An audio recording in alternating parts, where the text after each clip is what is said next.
முன்னாள் இராணுவ அதிகாரி சொல்லியிருந்தார். அந்த நேரம் தனக்கு 19 வயது, அந்த நேரம் தனக்கு அறிவில்லை. நான் சொல்வதெல்லாம் உண்மை, உண்மையை தவிர வேறொன்றுமில்லை. வணக்கம் நண்பர்களே, நான் உங்கள் நண்பன் தட்சணாமூர்த்தி பவனீசன். பவனீசன் குரல் என்ற இந்த யூடியூப் சேனலில் உங்களை சந்திப்பதில் மகிழ்ச்சி. இந்த யூடியூப் சேனலை தொடங்கி முதலாவது காணொளி பதிவிட்ட நேரம் சில முக்கியமான விடயங்கள் எதிர்காலத்தில் வரும் என்று சொல்லியிருந்தேன். நீங்கள் எப்படியான விடயத்தை எதிர்பார்க்கிறீர்கள் என்பதை உங்களுடைய கருத்தாக பதிவு செய்யுங்கன்னு சொல்லியிருந்தேன்.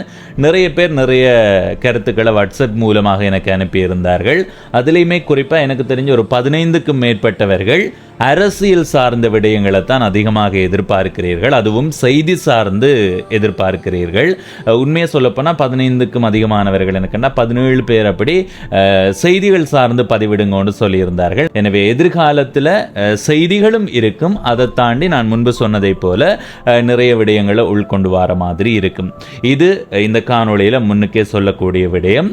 இந்த காணொளியில் 3 விடயங்கள் இருக்கிறது. அந்த 3 விடயங்களும் ஒரே விடயத்தை மையப்படுத்தியதாக இருக்க போது முதலாவது விடயத்தை உங்களோட பகிர்ந்து கொள்கிறேன். இதில் நான் சொல்றதுல எந்த விதமான பொய்யுமே இல்லை, உண்மைத்தன்மை. நான் அனுபவித்த விடயத்தை தான் பகிர்ந்து கொள்ள போகிறேன். குறிப்பாக நான் என்னுடைய நண்பர்களோடு சேர்ந்து நுவரேலியாவுக்கு ஒரு பயணம் ஒன்று போயிருந்தேன். அது காணொளி பதிவு செய்ய போனதாண்டு கேட்டால் இல்லை, எதர்ச்சியாக நண்பரோட போன நேரத்தில் காணொளியும் பதிவு செய்திருந்தேன். பவனீசன் உலகம் என்ற யூடியூப் சேனலில் பதிவிட்டு கொண்டிருக்கிறேன். நீங்கள் பார்க்காதவர்கள் அந்த சேனலில் போய் பார்க்கலாம்.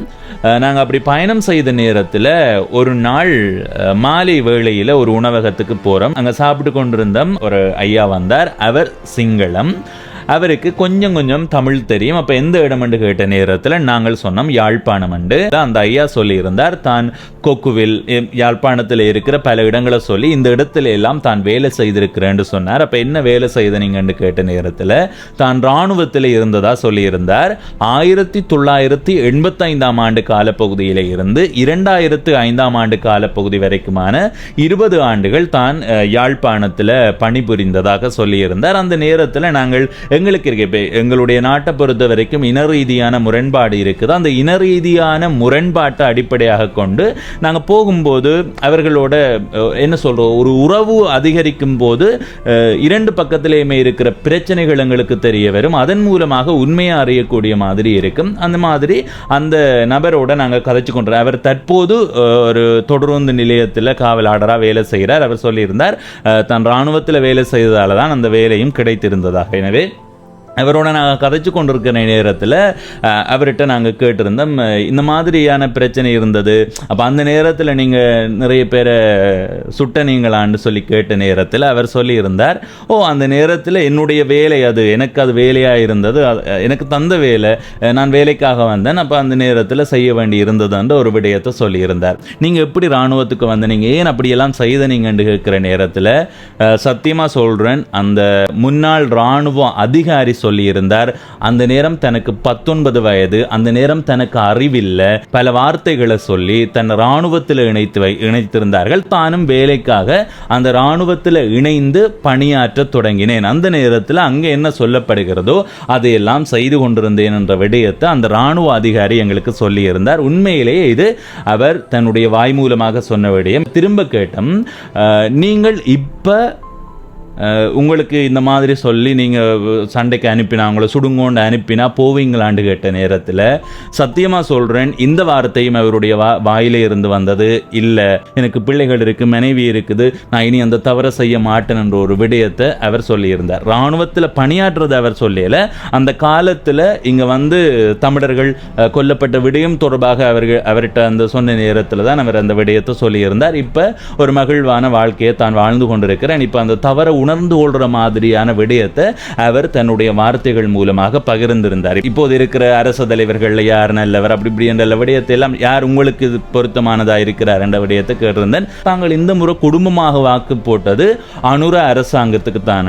உணவகத்தில் கண்ட ராணுவ அதிகாரி அவர் தான் செய்த தவறை உணர்ந்து இனிமேல் அப்படி செய்ய மாட்டேன், என்னுடைய குடும்பம் உண்டு, இந்த மாதிரி வாழ்ந்து கொண்டு போகணும் என்று சொல்லி எங்களையுமே கடையிலே இருந்து தேநீர் குடிச்சு நாங்கள் காசு கொடுத்து வெளியேறும் வரைக்குமே அன்பாக வெளியேற்றி ஏற்றி அனுப்பி இருந்தவர் அவர். எங்களுக்கு நாங்கள் இங்கே இருந்து போகிறோம், அங்கே எங்களுக்கு எந்த விதமான அச்சுறுத்தலும் இல்லாமல் நாங்கள் அந்த உணவகத்தில் நடந்து கொண்டோம்ன்றதை இந்த இடத்த பதிவு செய்து கொள்கிறேன். இது முதலாவது விடயம். இரண்டாவது விடயம், யாழ்ப்பாணத்தில் இருந்து என்னுடைய பயணத்தை தொடங்கி நான் நுரேலியாவுக்கு போய் திரும்ப வரும் வரைக்குமான பகுதிகள் எல்லாம் பெரும்பாலான பகுதிகள் வந்து சிங்கள மக்கள் அதிகமாக வாழக்கூடிய பகுதி. இப்போ நாங்கள் பயணம் செய்து போகிறோம், வவுனியாவுக்கு அங்கால போகும்போது நகரங்களாக இருக்கட்டும், பல இடங்களை பார்க்கும்போது நிறைய குளங்களை பார்த்து நாங்கள் ஒற்று குளம் கூட சரியான முறையில் கட்டப்படாமல் இல்லை. அபிவிருத்தி என்று சொன்னா எப்படி இருக்கும்? இப்போ நாங்கள் இங்க பார்க்கிறோம், வடக்கு கிழக்குல வீதிகள் போடப்பட்டிருக்கு, இதுதான் அபிவிருத்தி என்று நாங்கள் நினைச்சு கொண்டிருக்கிறோம். ஆனால் அங்க போகும்போது தான் தெரிய வருகிறது உண்மையான அபிவிருத்தி என்னன்னு. நான் நுவரேலியாவை மட்டும் வச்சு சொல்லல, நாங்கள் பயணம் செய்த நிறைய பகுதிகள் ஊடாக பயணம் செய்திருக்கோம். சில வேளைகளில் உள்ளூர் வீதிகள் எப்படி இருக்குன்னு தெரியல, ஆனால் நாங்கள் மேலோட்டமா சில இடங்களுக்கு போகும்போதெல்லாம் உள்ளூர் வீதிகளுக்குள்ளாலே எல்லாம் போக வேண்டிய தேவை இருந்தது. இந்த மாதிரி போகும்போதெல்லாம் அவதானிச்சது மிக சிறப்பான பகுதிகளா அந்த பகுதியை வச்சிருக்கிறார்கள். அது வந்து அபிவிருத்தியினுடைய உச்சம். எதிர்காலத்தில் இன்னும் அது அபிவிருத்தியாக போகுது. ஆனால் அதோட வடக்கு கிழக்கு, நான் வடக்கு கிழக்குல நிறைய பகுதிகளுக்கு போயிருக்கிறேன். இதெல்லாம் யுத்தத்தால் அழிந்த பகுதிகள். அந்த பகுதிகளோட அந்த அபிவிருத்தி அடைந்த பகுதிகள், அதுவும் நான் தெற்கு பகுதிகளை ஒப்பிட்டு பார்க்கிற நேரத்தில் இங்க ஒரு வீத வளர்ச்சி என்றா அங்க 95% வளர்ச்சியை என்னால் பார்க்க முடிஞ்சது. அந்த நேரத்தில் எல்லாம் எனக்கு உண்மையிலேயே நான் அந்த பவனீசன் உலகம் என்ற யூடியூப் சேனலில் காணொளி போடும் போதும் அதில் என்னுடைய கவலையை வெளிப்படுத்தி இருந்தேன். எனவே அந்த கண்டியில் நிற்கும் போதெல்லாம் அது அந்த நகர பகுதியை பார்க்கும்போது எவ்வளவு சிறப்பாக இருந்தது. இப்போ உதாரணத்துக்கு நீங்கள் ஆரிய குளம் என்ற அந்த குளத்தை எடுத்துக்கொள்வீர்களாக இருந்தால் அது கிட்டடியில் தான் அது வந்து அபிவிருத்தி செய்யப்பட்டது. அதுவுமே ஒரு தமிழ் நபர் ஒருவர் தான் அந்த அபிவிருத்திக்கான காசை கொடுத்தாருன்னு அந்த அதில் போட்டிருக்குதான் நீங்கள் பார்த்துருப்பீங்க. எனவே அந்த மாதிரி நாங்கள் அவதானிக்கிற போது நிறைய அபிவிருத்திகள் எல்லாம் இந்த மாதிரி தான் செய்யப்படுது. ஆனால் அங்கே போய் பார்க்குற நேரத்தில் நிறைய குளங்கள் நல்ல ஒரு அமைப்போட சரியான கட்டமைக்கப்பட்டு சுற்றுலாவுக்கு ஏற்ற மாதிரியான இடமாக அமைக்கப்பட்டிருக்கு. எனவே அங்கே பார்க்கும்போது எனக்கு இருந்த விடயம், எங்களுடைய வடக்கு கிழக்கு பகுதி என்பது அபிவிருத்தி என்ற பெயரில் ஒரு கொஞ்சம் கொஞ்சமாக தந்துட்டு போறார்கள். இப்படியான விடயத்தை என்னால் அவதானிக்க முடிந்தது. இது இரண்டாவது விடயம். வடக்கு கிழக்கோட தெற்கு அவதானிக்கிற நேரத்தில் பெரிய அளவான பின்னடைவில் தான் வடக்கு கிழக்கு இருக்குது. அது எத்தனை மடங்கு பின்னடைவுன்றதை என்னால் சொல்ல முடியல. இங்கே வீதிகள் மட்டும்தான் அபிவிருத்தி அடைந்த நிலை. ஏன் இங்கே வீதிகள் கூட பல வீதிகள் போடப்படாமல் இல்லை. இப்போ நீங்கள் உதாரணத்துக்கு எடுத்துக்கொள்ளுங்க, தொண்டைமானாரில் இருந்து வல்வெட்டித்துறை வீதியாக இருக்கட்டும், மானிப்பா யாழ்ப்பாணம் வீதியாக இருக்கட்டும், சுன்னாகம் புத்தூர் வீதியாக இருக்கட்டும், இதெல்லாம் கொஞ்சம் கொஞ்சம் காலப்பகுதியில் தான் போடப்பட்டிருக்கு. இப்போ இந்த சுன்னாகம் புத்தூர் வீதியை எடுத்துக்கொண்டால் குறிப்பிட்ட காலத்துக்கு முன்னம் தான் போடப்பட்டது. ஆனால் அதுக்கு முன்னமே அது தொடர்பான முயற்சிகள் எல்லாம் பல வகையில் மக்களால் முறையிடப்பட்டு வந்தது. ஆனால் இப்போ கொஞ்சம் கொஞ்சம் காலமாக தான் அந்த விஷயம் நடந்து கொண்டிருக்கு. இப்போ கிட்டடியில் தான் வல்வெட்டித்துறை தொண்டைமானாறு வீதியை போடுறதுக்கான ஒரு சூழல் வந்ததாக சொல்லப்படுது. எனவே இதெல்லாம் இப்போ சமகாலமாக கொஞ்சம் கொஞ்சமாக நடந்து கொண்டிருக்கு. ஆனால் அங்கே பார்க்கும்போது அங்கே பாரிய அளவான வளர்ச்சி எங்களால் அவதானிக்க முடிகிறது. எனவே இதில் வச்சு நான் சொல்ல வர விடயம் என்னென்னு சொன்னால், எங்களுடைய வடக்கு கிழக்கில் இருக்கிற தமிழ் பிரதிநிதிகள் இது தொடர்பாக ஏன் கவனம் செலுத்துறதில்லை? உரிமை வேண்டாம் என்று நான் சொல்லல, உரிமை நிச்சயமாக வேண்டும். உரிமை இல்லாட்டி இந்த நாடு முன்னேறாதுன்றது சின்ன குழந்தைக்கு கூட தெரியும். இதுதான் கடந்த 70 வருடங்களுக்கு மேலாக இந்த நாட்டு மக்களுக்கு கிடைத்த அனுபவம். ஆனால் அந்த உரிமைக்கு போராடுவதை போல அபிவிருத்தி சார்ந்த விடயங்களில் இன்னும் அதிகமான அக்கறை கொண்டு நிறைய அழுத்தங்களை கொடுத்து இங்க பாரிய அளவான முன்னேற்றத்தை கொண்டு வர வேண்டியது எங்களுடைய தமிழ் பிரதிநிதிகளினுடைய வேலை. இது இரண்டாவது விடயம். மூன்றாவது, நான் இப்ப ஏற்கனவே சொன்ன விடயங்களை வச்சு நாங்க வந்து இங்க சுதந்திரமாக வாழ வேண்டும். இப்ப இந்த நேரத்தில் இப்ப கடந்த காலத்தில் சுதந்திர தினம் வந்தது, அந்த சுதந்திர தினத்தை கொண்டாட வேண்டுமா என்று சொல்லி கேட்டா, உண்மையிலேயே சுதந்திர தினத்தை கொண்டாடணும் என்ற மனநிலை எனக்கு இருந்தா அதை நான் கொண்டாடலாம். எனக்கு இருக்காண்டு கேட்டா அதை இந்த இடத்துல சொல்ல முடியாது. சுதந்திர தினத்தை கட்டாயம் கொண்டாடுங்கன்றதுக்கு தமிழ் மக்களுக்கான சூழல் இருக்காண்டு கேட்டா அதை தமிழ் மக்கள் தான் தீர்மானிக்கணும். ஏனென்றா நான் சொன்ன மாதிரி தெற்கு பகுதியில் பாரிய அளவான அபிவிருத்தி இருக்குது. அந்த அங்க பார்க்கும்போது எந்த விதமான அச்சமும் இல்லை, அவர்கள் கொண்டாடுறார்கள். ஆனால் வடக்கு கிழக்கில் சுதந்திரமாக இருக்கிறார்களா என்ற ஒரு கேள்வி எழுப்பினா அந்த கேள்விக்கு இன்னமுமே பதிலில்லை. தையிட்டி விகாரியாக இருக்கட்டும், குருந்தூர் மலையாக இருக்கட்டும், வெடுக்குநாரி மலையில கடந்த காலத்தில் நடந்த விடயமாக இருக்கட்டும், நான் நிறைய கிராமங்களுக்கு பயணம் செய்திருக்கிறேன். அந்த கிராமங்களை சேர்ந்த மக்கள் சொல்லக்கூடிய விடயங்கள் உண்மையிலேயே என்னை பல இடங்கள்ல கவலைப்படுத்தி இருந்தது. என்னால நிறைய விடயங்களை இப்போ பதிவு செய்ய முடியாம இருக்குது. எனக்கு ஞாபகம் இருக்குது, கொக்கு தொடுவாய்க்கு நான் போன நேரத்தில் அங்க ஒரு ஐயாவையும் அம்மாவையும் கண்டு கதைத்திருந்தேன். அந்த இடத்துல அவர்கள் சொல்லி இருந்தார்கள், தங்களுக்கு இந்த மணலாறு பகுதியில், கொக்கு தொடுவாயில் இருக்கிற ஒரு பகுதியில் தங்களுடைய வயல் நிலங்கள் இருந்தது. தாங்கள் அந்த நேரம் அந்த பகுதியில் வாழ்ந்து கொண்டிருந்த நேரம் தாங்கள் கட்டாயமாக வெளியேற்றப்பட்டோம், இடம்பெயர்ந்து போனோம். இடம்பெயர்ந்து போகும்போது சில பேர் காணிகளுக்குரிய உறுதிகளையே விட்டு ஓடி இருந்தார்கள், சில பேர் உறுதியோடே போயிருந்தார்கள். அவர்கள் இப்போ அந்த காணிக்கான பெர்மிட் தங்கள்கிட்ட இருக்குது, உறுதி இருக்குது என்ற விடயத்தை சொன்னாலும் கூட அந்த உறுதி உள்ள காணிகள் கூட தற்போது சிங்கள நபர்களால ஆக்கிரமிக்கப்பட்டு வயல்கள் செய்யப்பட்டு வருகிறது. எனவே இப்படியான மனன், இப்ப நான் சொல்றது நீங்க உண்மையா இல்லையான்னு யோசிப்பீங்க. அதுக்கு முதல் ஒரு சின்ன காணொளி உங்களுக்கு தாரன், அதை பார்த்துட்டு வாங்க.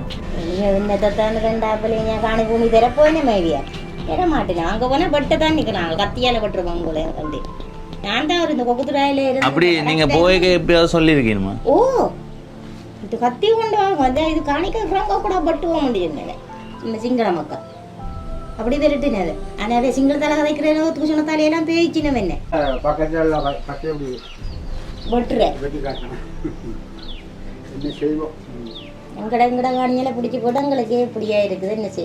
சரி, இந்த காணொளியை நீங்க பார்த்திருப்பீங்கள். இந்த காணொளியில கதைக்கிற இந்த ஐயாவும் அம்மாவும் சுதந்திர தினம் கொண்டாடுவதற்கான மனநிலையில இருப்பார்களான்னு உங்கள்கிட்ட கேட்டா உங்களால பதில் சொல்ல முடியாது. உண்மையா சொல்ல போனா, இப்ப நான் இருக்கிற பகுதி யாழ்ப்பாணம் சிறுப்பட்டி, என்னுடைய வீட்டை சுத்தி முற்றுமுழுதாக எப்படி தமிழ் வீடுகள், தமிழ் கிராமங்கள் தான். இது எல்லாமே தமிழ் கிராமங்கள் தான். இங்கே எனக்கு அவ்வளவான அச்ச சூழ்நிலை இல்லை.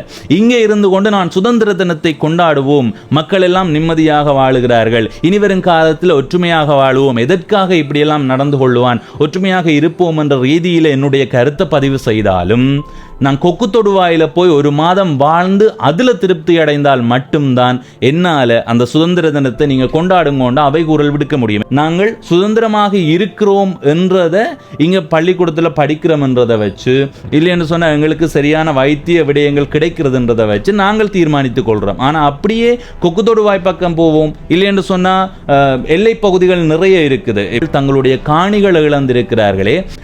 மட்டக்களப்பிலையும் அப்படித்தான். அதே மாதிரி யாழ்ப்பாணத்தில் பல பகுதி, இப்போ பலாலியில காணியை இழந்து காணி இல்லாமல் இருக்கக்கூடியவர்களுக்கு எப்படி சுதந்திர தினம் கொண்டாடுறதுக்கான மனநிலை வரும். இதெல்லாம் இப்போ ஏன் நான் சொல்றேன்னு சொன்னா, என்னுடைய மனம் அப்படியே குழம்பி போயிருக்குது.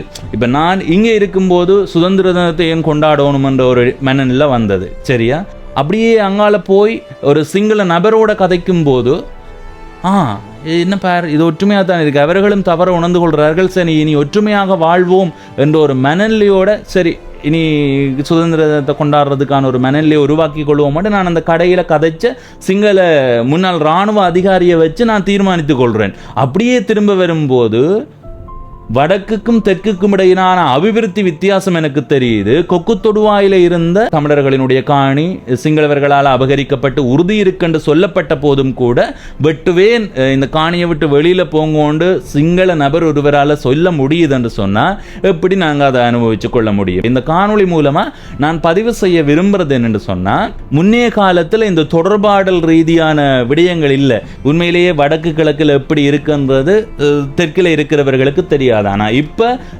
சமூக வலைத்தளங்கள் ஊடாகவும் நிறைய வழிகள் ஊடாகவும் அவர்களும் எங்களை பற்றி அறிந்து கொள்கிறார்கள், நாங்களும் அவர்களை பற்றி அறிந்து கொள்கிறோம். மக்கள் இணைந்து கொள்ற சூழல் வந்திருக்குது. இந்த நேரத்தில் அரசியல்வாதிகள் தான், முக்கியமாக தமிழர்களை அடக்கி ஆள வேண்டும் என்று நினைக்கக்கூடிய சிங்கள ஆட்சியாளர்கள் தான் ஒற்றுமை இல்லாம போறதுக்கான ஒரு சூழலை உருவாக்கி கொள்கிறார்கள். எனவே எதிர்காலத்தில் இந்த தமிழர்களும் சிங்களவர்களும் ஒற்றுமையாக வாழ வேண்டும் என்றால் தமிழர்கள் தங்களுக்கு என்ன தீர்வை எதிர்பார்க்கிறார்களோ அதை சிங்கள மக்கள் புரிந்து கொண்டு சிங்கள ஆட்சியாளர்கள் அந்த உரிமையை கொடுப்பதை ஏற்றுக்கொண்டு இந்த இரண்டு இனமும் சம உரிமையோடு வாழ்றதுக்கான ஒரு சூழலை உருவாக்கி கொண்டால் மாத்திரம்தான் எதிர்காலத்தில் எங்களுடைய நாடு முன்னோக்கி செல்லும் என்றதை உறுதிப்படுத்த முடியும். உண்மையிலேயே இப்போது வந்திருக்கிற அனுரகுமார திசாநாயக்க தலைமையிலான அரசாங்கம் நிறைய விடயங்களை செய்ய போதென்று எடுத்துக்கொண்டா அவர்கள் முதல்ல இந்த மாதிரி அபகரிக்கப்பட்ட காணிகள் தமிழ் மக்கள் இப்போ கொக்கு தொடுவாயில் இருக்கிற அந்த அம்மாவும் ஐயாவும் இருக்கிறார்கள் தானே, அவர்களுக்கான ஒரு தீர்வை பெற்றுக்கொள்றதுக்கு இந்த அரசாங்கம் முன்னுக்கு வரட்டும்.